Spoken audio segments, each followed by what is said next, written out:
United nation में Israel को UNSC के सेक्रेटरी जनरल ने लताड़ा, लेकिन भारत के बयान ने मचाया यूएन में तहलका। फिलिस्तीन इजराइल दोनों देश रह गए हैरान। वहीं दूसरी तरफ नाटो देश का अब इजराइल को भारी समर्थन देना शुरू। दोस्तों, सबसे पहले तो यूनाइटेड नेशन में तब मामला गर्मा गया जब यूनाइटेड नेशन के सेक्रेटरी जनरल इजराइल को एकाएक लताड़ना शुरू हो गए। उन्होंने कहा कि इजराइल ही इसका जिम्मेदार है। फिलिस्तीनियों को वह टॉर्चर कर रहा है, 56 सालों से उसकी जमीन को हड़प रहा है और फिलिस्तीन आखिर जाए तो कहां जाए। और जो फिलिस्तीनियों ने हमला किया इजराइल पर, उसे जायज बताया यूनाइटेड नेशन ने। लेकिन उसके बाद अब भारत ने जो बोला, दोस्तों, वह इजराइल का दिल जीत लेगा। भारत ने क्या कुछ बोला उसका आप क्लिप सुनिए 20 सेकेंड का। The 7th October terror attacks in Israel were shocking, and we condemn them unequivocally. Our Prime Minister was one of the first global leaders to have conveyed his condolences for the loss of lives and prayers for the innocent victims and their families. We stood in solidarity with Israel at their moment of crisis when they were facing these terror attacks. Mr. President, we have also expressed deep shock at the tragic loss of lives at the Al-Ahli Hospital in Gaza. आपने सुना दोस्तों, लेकिन उसके पहले आपको बता दें कि यूएन के जो सेक्रेटरी जनरल है, उन्होंने बहुत कुछ बोला है इजराइल को और साफ साफ कहा कि इजराइल जो है 56 सालों से फिलिस्तीनियों पर कब्जा करना चाह रहा है, उसकी फ्रीडम छीन रहा है और बहुत कुछ उन्हें टॉर्चर कर रहा है इजराइल। लेकिन भारत के बयान के बाद फिलिस्तीन इजराइल दोनों देश हैरान हैं।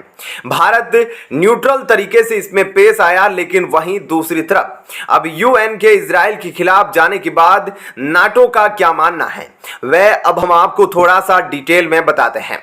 दरअसल अब इजराइल हमास का युद्ध काफी बड़े लेवल पर पहुंच चुका है और ऐसे में अमेरिका ने ईरान को खुली धमकी दी है कि इजराइल हमास युद्ध से दूर रहो, नहीं तो अच्छा नहीं होगा।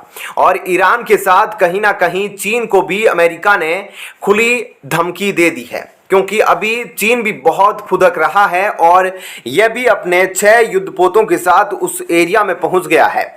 अभी तक सिर्फ अमेरिका था और अमेरिका ने अपने युद्धपोतों को यहां भेजा था।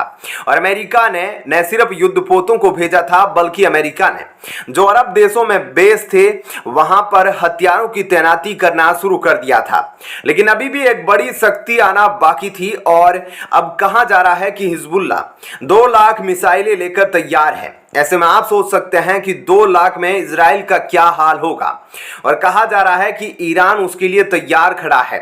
हो सकता है कि ईरान ऑर्डर दे दे और चीन कहीं ना कहीं सपोर्ट कर रहा है ईरान को कि तुम लोग लगे रहो, इजराइल पर 2 लाख मिसाइलें दाग दो।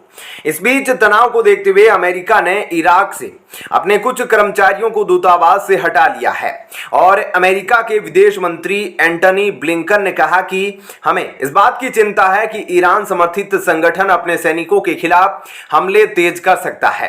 अब इसके अलावा ईरान के ऊपर आरोप भी लग रहे हैं कि वह मौके का फायदा उठा रहा है, मौके का फायदा उठाकर यहां पर एक्शन लेना चाह रहा है। लेबनान की तरफ से अगर हमला होता है तो कहा जा रहा है कि अब इस जगह पर नाटो की सेना पहुंच रही है। अमेरिका के अलावा नाटो देशों के युद्धपोत भी भूमध्य सागर में पहुंचे हुए हैं, यानी कि अब यहां पर इस जंग में नाटो की भी एंट्री हो रही है। ऐसे में अब सवाल यह उठ रहा है कि क्या यह जंग सिमट जाएगी या फिर बड़ा रूप ले लेगी। क्या कहना है आपका इस खबर पर, कमेंट सेक्शन में जरूर बताइएगा। वीडियो को लाइक शेयर जरूर कीजिएगा। चलिए अब जान लेते हैं एक और बड़ी खबर। इजराइल युद्ध के बीच चीन ने तैनात किए 6 युद्धपोत। इजराइल युद्ध में अमेरिका को चुनौती देने पहुंच गया चीन। क्या रूस भारत को देगा ब्रह्मास्त्र S-500? दोस्तों, इजराइल युद्ध में अमेरिका को चुनौती देने के लिए अब चीन भी पहुंच गया है। इसका मतलब यह है कि इस वक्त दुनिया भर में जो पावर सेंटर है वह हमास इजराइल युद्ध के बीच अपनी भूमिका निभाने के लिए आना चाहते हैं। इसी क्रम में चीन अपने 6 युद्धपोत मिडिल ईस्ट में भेज चुका है। कहां चीन और कहां मिडिल ईस्ट, लेकिन वहां पर चीन अपने लड़ाकू युद्धपोत भेज चुका है। ऐसा चीन ने इसलिए किया है कि अगर हिजबुल्लाह ने इजराइल पर हमला किया तो इजराइल के द्वारा जवाबी कार्रवाई न केवल लेबनान पर होगी बल्कि ईरान पर भी होगी। और अगर ईरान पर कोई फाइटर जेट हमला करने के लिए आता है तो उसकी सुरक्षा में आकर चीन ने अपने जहाज पानी में खड़े कर दिए हैं। जी हां, अगर ईरान की तरफ मिसाइलें दागी गई तो ऐसे में ईरान की सुरक्षा करने के लिए चीन पहले ही आ चुका है। और चीन ने यहां अपने लोग और जहाज इसलिए भेजे हैं क्योंकि चीन सऊदी अरब और ईरान के बीच दोस्ती करवाना चाहता है। और जब से इजराइल हमास का युद्ध शुरू हुआ तब से ईरान और सऊदी अरब के बीच बातचीत शुरू हुई है, क्योंकि चीन इन दोनों पर अपना नियंत्रण स्थापित करना चाहता है। इसलिए सऊदी अरब और ईरान के बीच में जाकर चीन ने अपना जहाज खड़ा कर दिया है। और चीन ऐसे में साफ साफ इनसे कहना चाहता है कि तुम्हारे ऊपर कोई भी आंच आई तो मैं तुम्हारे साथ हूं। तो एक तरफ तो चीन इजराइल के खिलाफ भी खड़ा नहीं होता और दूसरी तरफ साफ साफ यह भी नहीं चाहता कि मैं अरब देशों के साथ हूं।